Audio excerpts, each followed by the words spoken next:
She said it loud enough for everyone at the table to hear, like she needed witnesses for what she was about to destroy.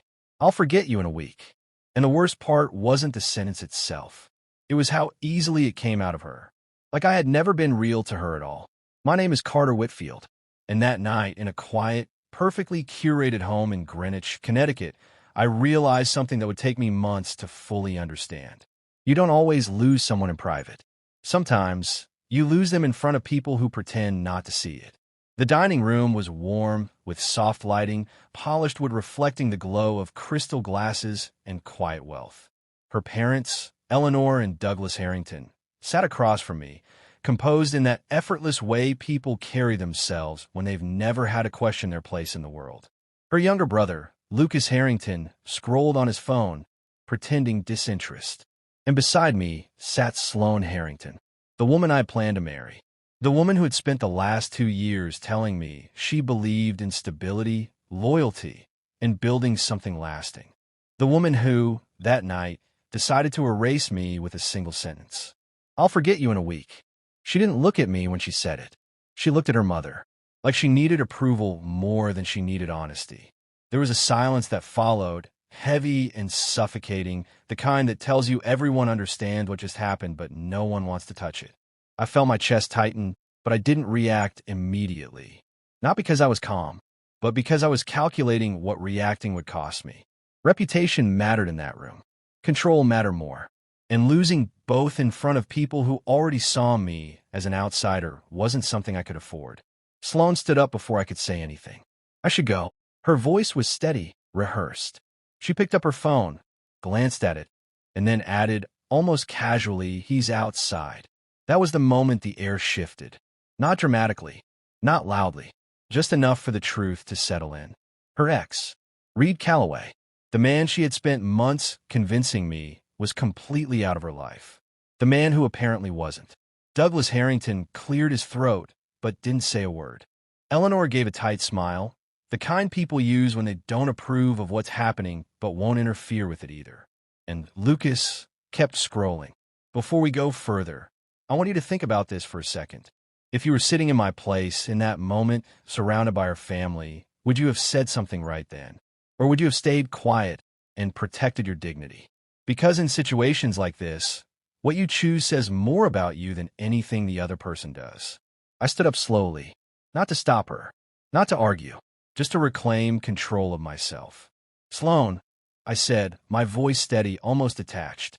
She paused at the doorway, but didn't turn around immediately. That hesitation told me everything I needed to know. There was still something in her that knew this wasn't clean, that this wasn't right, but not enough to change what she was doing. "You don't have to forget me," I continued. Now she turned. For the first time that night, she looked directly at me. Her expression wasn't cruel.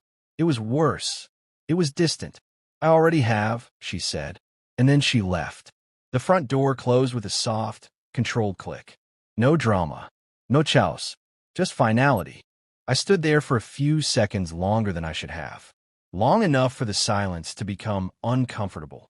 Long enough for Eleanor to finally speak. "I'm sure this is complicated," she said carefully. Not apologizing, not acknowledging, just managing the moment. Douglas leaned back slightly, his expression unreadable. "Relationships at your age can be transitional," he added.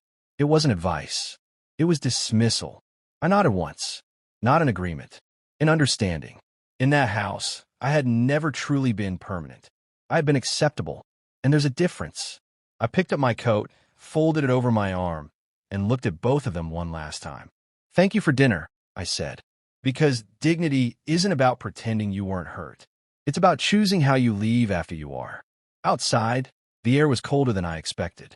Sharp, clean, the kind of cold that forces you to feel something, even when you're trying not to. I saw her across the driveway, standing beside a black sedan I didn't recognize. Reed Calloway leaned against the car, one hand in his pocket, the other resting casually on the roof. He looked exactly like I imagined he would. Confident, unbothered, like he had never lost anything to begin with. Sloan was talking, her hands moving slightly as she explained something. Justifying, maybe, or easing her own guilt. He didn't interrupt her. He didn't need to. He already knew how this was going to end. I could have walked past them without saying anything. And for a moment, I considered it. But closure isn't always something you receive. Sometimes it's something you take. I walked toward them. Sloan saw me first. Her expression shifted just slightly. Not regret, not relief. Something in between. Reed straightened up, but didn't move toward me. He wasn't threatened. He didn't see me as competition anymore, which in a way was honest. I stopped a few feet away, close enough to be heard, far enough to keep it controlled. I hope it was worth it, I said. Not to him, to her. Sloan exhaled slowly. Carter, don't do this. That line. The one people use when they've already made their decision but don't want to face the consequences of it. I'm not, I replied. I just needed to hear you say it once without an audience. There was a pause, the kind that stretches longer than it should because the truth is waiting to be spoken. I'm choosing him, she said. Clear, direct, no performance this time. And somehow, that hurt less than what she said inside, because at least now it was honest. Reed glanced at her, then back at me. Still silent, still calm. He didn't need to defend anything. She was doing that for him. I nodded once. Then that's your choice. And that was it. No argument. No begging. No attempt to change her mind. Because the moment someone shows you they've already left, the worst thing you can do is try to convince them to stay. I turned and walked to my car. Didn't look back. Didn't wait for her to call my name. Because if she had, I didn't trust myself not to stop. The next few weeks were quieter than I expected. Not peaceful, just empty. The kind of silence that forces you to confront everything you ignored while you were trying to make something work. I replayed that night more times than I'd like to admit. Not her words, but the signs that came before them.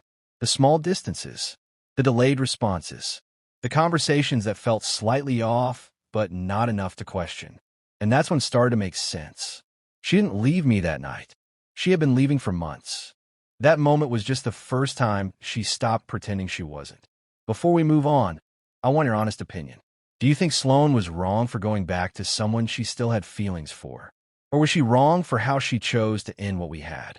Because those are two very different things. 3 months later, I saw her again. Not by accident. At a charity event in Manhattan. A place where appearances mattered just as much as reality. She looked the same. Composed. Polished. Like nothing had disrupted her life at all. But there was something different in the way she held herself. Less certainty. More awareness. She saw me before I could walk away. Of course she did. Sloan, I acknowledged, keeping it neutral. Carter, she replied. There was a pause. Short. Measured. I heard you moved to Boston, she said. I did. Work? Yes. We were exchanging information like strangers who once knew too much about each other.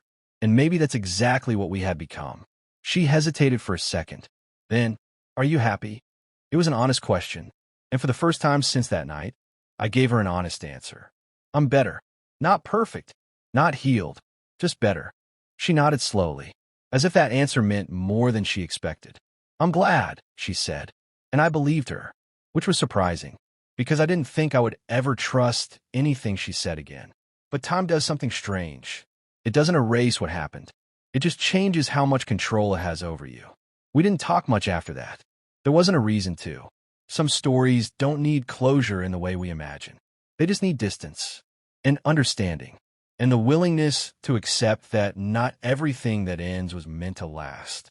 I never found out if she forgot me in a week, but I stopped wondering because at some point, the question stops mattering and your life starts moving forward again without them and without the version of yourself that thought you needed them to stay.